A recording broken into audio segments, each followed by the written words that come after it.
लंकाधीश रावण हे दोन्ही महावीर युद्ध करण्यासाठी समोरासमोर आले. अनेक शस्त्र अस्त्र युद्ध झाली, पण रावण काही संपत नव्हता. शेवटी विभीषणाने प्रभू रामांना सांगितलं, हे भगवान, रावणाच्या प्रेमीत अमृत कुपी आहे. या अमृत कुपीचा भेद झाला तरच रावण संपेल.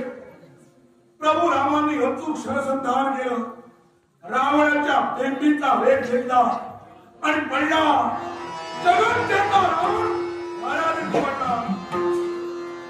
रावण ज्यावेळी घरावरती पडला त्यावेळी प्रभू राम लक्ष्मणाला सांगू लागले, हे लक्ष्मण, जा लंकाधीश रावणाजवळ जाऊन अमूल्य अशा ज्ञानाची प्राप्ती करून घे.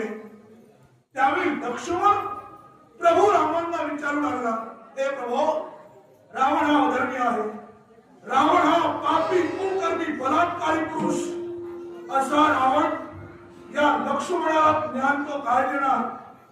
त्यावेळी प्रभू राम म्हणू लागले, हे लक्ष्मण, रावण जरूर पापी आहे, रावण जरूर अधर्मी आहे, कुकर्मी आहे, तरी सुद्धा तो राजनीती धुरंधर, एक उत्तम प्रकारचा राजा, दशग्रंथी ब्राह्मण, प्रकांड पंडित आहे. त्याच्या वाईट गोष्टींचा विचार करू नको, रावणाच्या चांगल्या गोष्टींचा विचार कर आणि जा रावणाजवळ जाऊन ज्ञानप्राप्ती करून ये. लक्ष्मण रावणाजवळ गेला, नमस्कार केला. रावण काहीही बोलला नाही.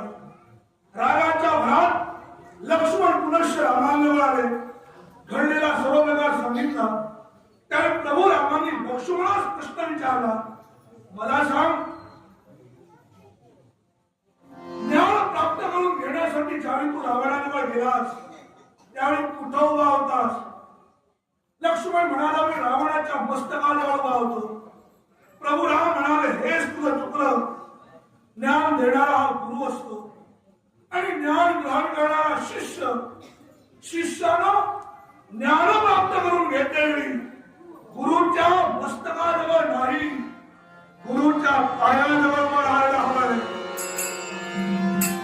लक्ष्मणाची चूक लक्षात आली.